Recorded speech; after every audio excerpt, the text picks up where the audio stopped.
एक नई तफ्तीश लेकर हाजिर हैं हम। सब जानते हैं, सब समझते हैं और मानते हैं कि गुनाह छिपता नहीं, सिर चढ़कर बोलता है। बावजूद इसके करते हैं गुनाह। सोचते हैं जो उन्होंने किया वो जाहिर नहीं होगा, लेकिन गुनाह की अपनी फितरत है बोलना। गुनाह बोलता है। उत्तर प्रदेश और उत्तराखंड की सरहद पर मौजूद रामनगर यूं तो आमतौर पर सनसनी से दूर रहता है, लेकिन एक सुबह हैरान करने वाला मंजर सामने आ गया। यहां पेड़ पर लटकी थी एक लाश।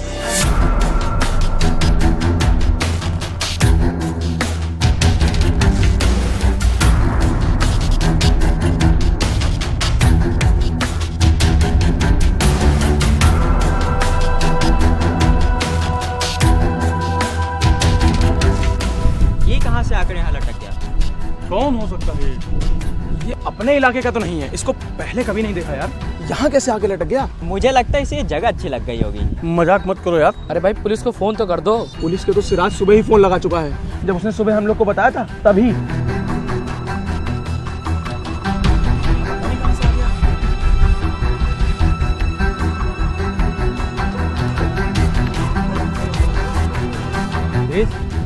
उतरवाओ इसको।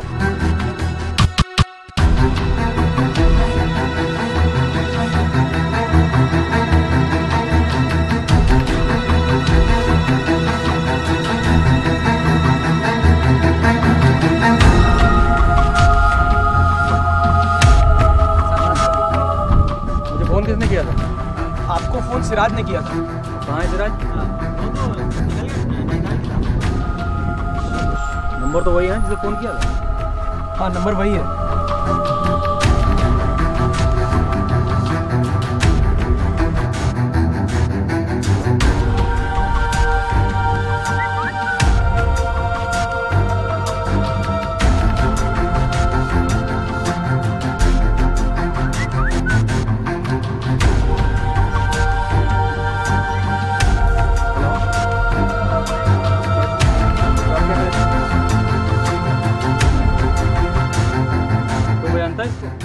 नहीं साहब, ये हमारे इलाके का तो नहीं है। इस इलाके का है भी नहीं, फिर भी यहाँ आ गया है। सब पता चल जाएगा। गिरीश सर, इन लोगों से पंचनामा भरवा के लाश को पोस्टमार्टम के लिए भेज दो। ठीक सर।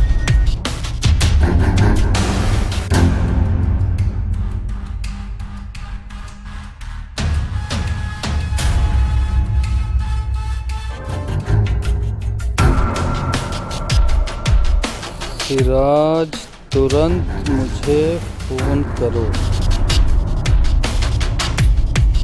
तमाम सवाल एक गुमनाम लाश के मिलने से पैदा हो रहे थे। अगर ये खुदकुशी है तो कोई अनजान जगह पर आकर क्यों जान देगा? इस जगह से मृतक का कनेक्शन क्या है? और अगर हत्या है तो कारण क्या है? क्या सिराज से कोई वास्ता है?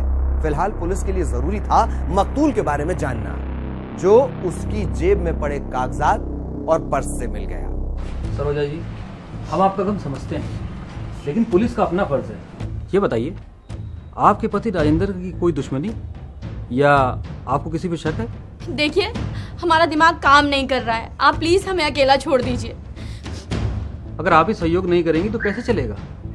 हो सकता है किसी ने आपके पति का कत्ल करके उसे खुदकुशी बना दिया हो। हमारे पति एक कंपनी में मैनेजर थे और बहुत ज्यादा व्यस्त रहते थे। उनको बिल्कुल फुर्सत नहीं मिलती थी। हाँ, लेकिन इधर भी कुछ चिड़चिड़े हो गए थे और हर वक्त मर जाऊंगा, जान दे दूंगा, इस किस्म की बातें कर रहे थे। मतलब डिप्रेशन का शिकार थे? पता नहीं, कल तो मैंने भी टोका कि आप किस किस्म की बातें कर रहे हैं, हर वक्त क्यों ये अपशगुन बातें करते रहते हैं। तो हम ही से उलझ गए। ये बताइए, जब रात को वो घर नहीं लौटे तो आपने पुलिस को इन्फॉर्म किया? उनका क्या कहें, हर वक्त तो टेंशन में रहते थे। कभी कभी तो कोसी के किनारे रात बिता देते थे और सुबह आते थे। Very strange. कहीं कोई दिमागी बीमारी तो नहीं थी? उनसे कहता कौन, कहता भी कोई तो उल्टा उसी को डांट देते। तो आपको लगता है कि आपके पति ने सुसाइड किया है?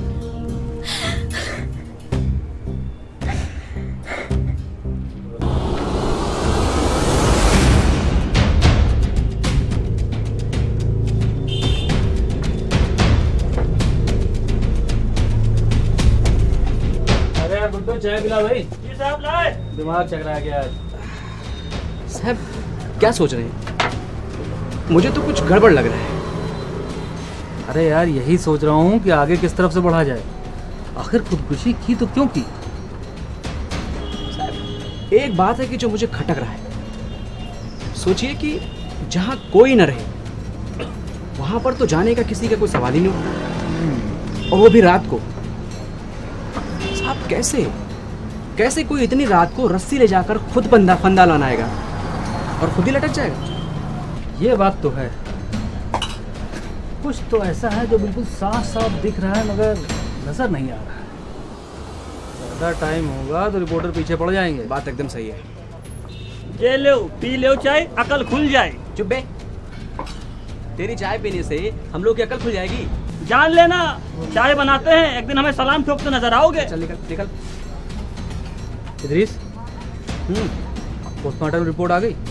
अभी नहीं साहब, लेकिन शाम तक आ जाएगी। साहब एक बात और, उसकी बीवी तो बवाल काटे पड़ी है। वो कह रही थी कि हमारे मर्द को काटो पीटो नहीं। अच्छा, इसका मतलब पोस्टमार्टम से मना कर रही थी? हाँ साहब। हाँ, बीवी है, इमोशनल होना तो लाजमी है। हो ना हो पोस्टमार्टम से ही कोई सच्चाई सामने हो। मुझे लगता है पोस्टमार्टम से ही कुछ ना कुछ पता चलेगा। इदरीस, सबसे पहले तुम एक काम करो। बताइए साहब। ये राजेंद्र के जानने वाले जितने आदमी हैं, हाँ? सबके पीछे अपने एक आदमी लगा। इन्हीं में से कोई ना कोई चेहरा निकल के सामने आएगा। पर ठीक है साहब, कल लगा देते हैं 4 आदमी को। जो चेहरा होगा उसमें से सामने आ जाएगा। अरे परेशान मत हो, अपनी मौत मर गया है साला। अब क्या होना है? अब रास्ता साफ है, जो चाहे करो। लेकिन मेरे 30,000 भूलना मत। हाँ, मामला 30,000 रुपए का है। और हाँ, अब ज्यादा फोन मत करो मुझे। हाँ भाई इदरीस, क्या पता लगा? साहब मामला पेचीदा है। अभी भी डॉक्टर से मिलकर आ रहा हूँ। पोस्टमार्टम हो चुकी, बस रिपोर्ट तैयार हो रही है। तो कुछ पता लगा? हत्या है साहब, हत्या। वो भी गला दबा के रात के 10 बजे के करीब में। यानी राजेंद्र ने आत्महत्या नहीं की थी, उसकी पूरे सुनियोजित तरीके से हत्या की गई और उसको आत्महत्या की शक्ल देने की कोशिश की गई। अब सवाल था कि हत्यारा कौन है, हत्या का मकसद क्या है? यकीन मानिए, जब उठेगा राज से पर्दा तो चौंक उठेंगे आप। मिलते हैं एक ब्रेक के बाद। ब्रेक के बाद फिर आ पहुंचे हैं हम एक ऐसी वारदात की तफ्तीश करने जहां कोशिश की गई थी हत्या को आत्महत्या का रंग देने की। पोस्टमार्टम से यह साफ हो चुका था कि मृतक राजेंद्र की गला दबाकर रात 10 बजे ही हत्या कर दी गई थी।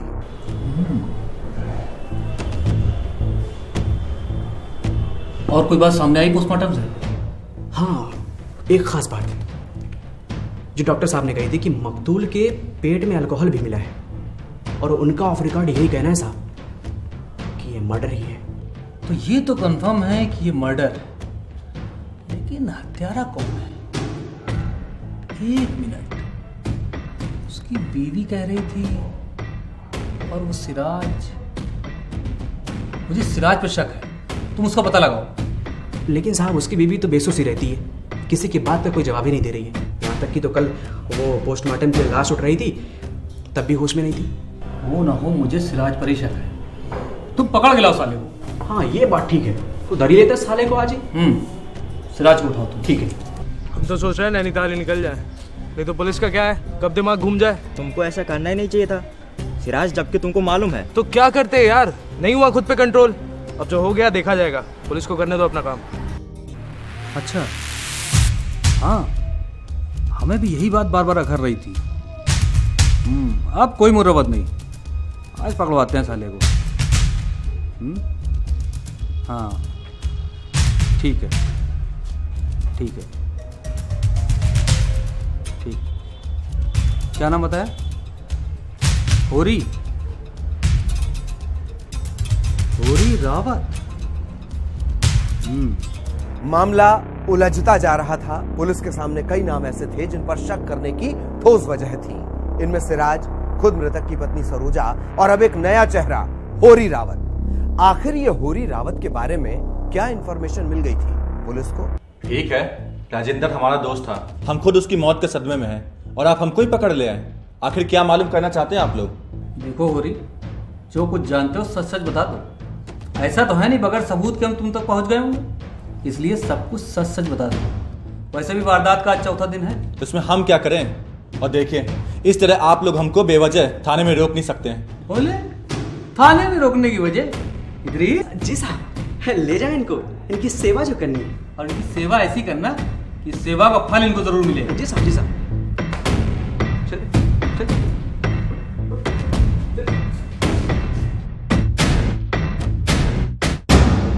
क्या होरी को गिरफ्तार कर लिया गया? लेकिन वो तो उनका दोस्त था और वो निर्दोष है। तो क्या पुलिस अंधेरे में हाथ पैर मार रही थी? होरी बेगुनाह था। आखिर किस बिना पर पुलिस ने होरी को पकड़ा? और अगर होरी गुनहगार है तो सिराज का क्या मसला है? सारे सूत्र जब जुड़ेंगे तो सामने आएगी असली साजिशकर्ता।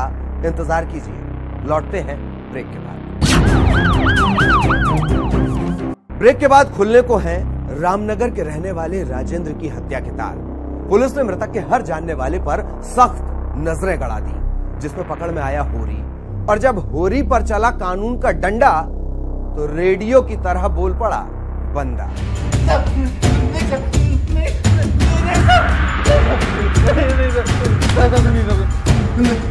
नहीं साहब, बता दो सब बताऊंगे साहब, हमने कुछ नहीं किया साहब, हम बेगुनाह हैं साहब, हमने तो साहब वही किया है जो हमसे करवाया गया है। अच्छा, तो हम भी तो सुने तुम्हारी आप भी थी। साहब आप तो जानते हैं कि हमारी टेलरिंग की शॉप है, वहीं वो आती थी कपड़े सिलवाने के लिए, और फिर धीरे धीरे हम एक दूसरे करीब आने लगे।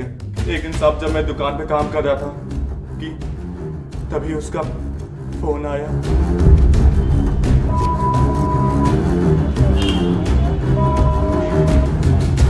हेलो जी, कौन? हमको भूल गए? ओ सरोजा जी। चलो पहचान तो गए। हम तो हर वक्त आपको याद करते रहते हैं। भूले तो हम भी नहीं है आपको, हम भी आपको याद कर देते थे। वैसे आज काम करने का मूड नहीं है। अरे चलिए, नाप तो ले ही सकते हैं ना। मतलब मैं कुछ समझा नहीं। अरे कहिए तो हम आकर समझा दें। हाँ आ जाइए, कोई दिक्कत नहीं है। अब बताइए साहब, मलाई की कटोरी भला कौन अपने सामने से हटाता है? और फिर उसके बाद हम लोग का खुला खेल फर्रुखाबादी। अच्छा, तो इसका मतलब अवैध संबंध अभी तो खुल के क्यों नहीं बताता? नहीं साहब, आप कह सकते हैं, लेकिन उसके लिए नहीं। उसका पति यानी राजेंद्र उसको मारता पीटता था। अच्छा, मारता पीटता था? वो इतना शरीफ था कि उस बदजात के कहने पर उसने उससे दोस्ती कर ली? साहब ये उसकी चालाकी थी साहब, ताकि हम दोनों का रिश्ता तक से बाहर रहे। और फिर उसके बाद एक दिन उसने मेरे सामने प्रपोजल रख दिया साहब। कब तक बर्दाश्त करूं मैं उसकी मारपीट को? इस रोज रोज की कहानी खत्म क्यों नहीं कर देते? कैसे खत्म करें? अब तुमसे शादी तो मैं कर नहीं सकता हूँ। तो उसे रास्ते से हटा तो सकते हो। मतलब तुम कहती हो मैं उसको मार डालूं?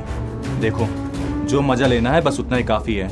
मैं बेवजह के लफड़े में पड़ना नहीं चाहता हूँ, और इस चक्कर में अगर मेरी दुकान बंद हो गई तो मैं खाऊंगा क्या? उसकी चिंता क्यों करते हो? उसके लिए मैं हूं ना। कैश ले लो। कैश? सुपारी दे रही हो? ऐसा ही समझ लो। 50,000। इतना तो ज्यादा है। 25? चलो 30,000। ठीक है। 20 मार्च को उसका काम निपटाता हूँ मैं। तो 20 मार्च को तुमने उसको निपटा दिया है? जी, उस दिन छुट्टी थी। मैंने राजेंद्र को अपने घर पे पार्टी के लिए बुलाया था। और क्या बात है राजेंद्र, ऐसे दुखी मत हो। तो क्या करता, जिंदगी तबाह हो गई। अब कुछ सत्ता नहीं, जितना कमाओ उतना कम है। यार समझ में नहीं आता कि आखिर कब तक अपने बीवी बच्चे को भिखारी बना के रखेंगे। क्या बात कर रहे हो राजेंद्र तुम भी? अरे यार, इज्जत की 2 रोटी खा रहे हो। माल्या बनने से अच्छा है कि तुम राजेंद्र बने रहो। और क्या कमी है तुमको? मेहनत की 2 रोटी खा रहे हो, किसी का माल छीन कर कहीं लंदन में छिपित नहीं बैठे हो। देखो होरी भैया, वो लोग किस्मत वाले होते हैं जिनको ऐसे मौके मिलते हैं। हम और आप ईमानदार इसलिए हैं क्योंकि हमें मौके नहीं मिलते। बात तो सही है, सही कह रहे हो तुम। कल क्या हो सकता है कि आखिरी मुलाकात, अपने बीवी बच्चे के लिए क्या कर पाए? अरे यार, क्या कर पाए अपने बीवी बच्चे के लिए? सुनीता के लिए कोई इच्छा पूरी नहीं कर पाया सुनीता की। ये क्या बात लेके तुम भी बैठ गए हो? अरे आज तो पार्टी का दिन है हम लोग का। तय तो किया था, लेकिन पता नहीं क्यों मेरा मन नहीं कर रहा। चलता हूँ। अरे तो फिर इसका क्या होगा? ये जो मैंने इंतजाम किया है इसको नाली में डाल दें? मेरा जी घबरा रहा है, फिर कभी। सुनो तो,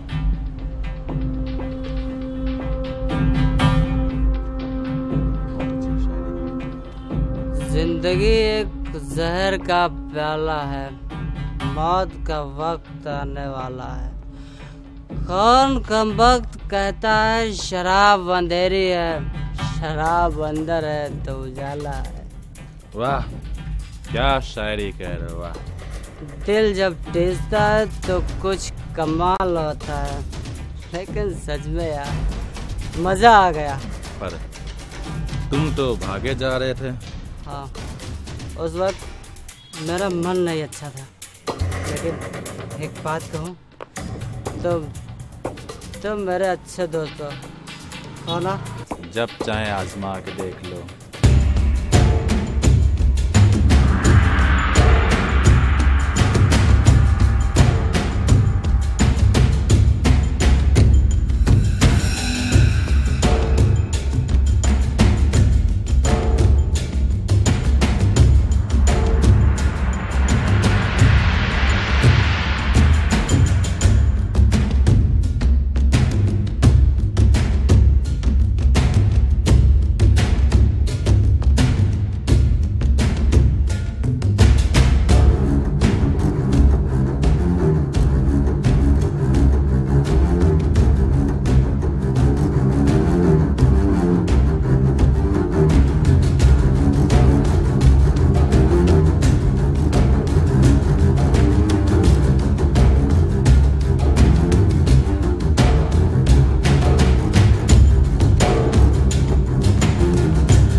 शराब भी पिलाई थी साहब। उसके बाद हम लोग बन चौकी के जंगलों की तरफ चले गए थे।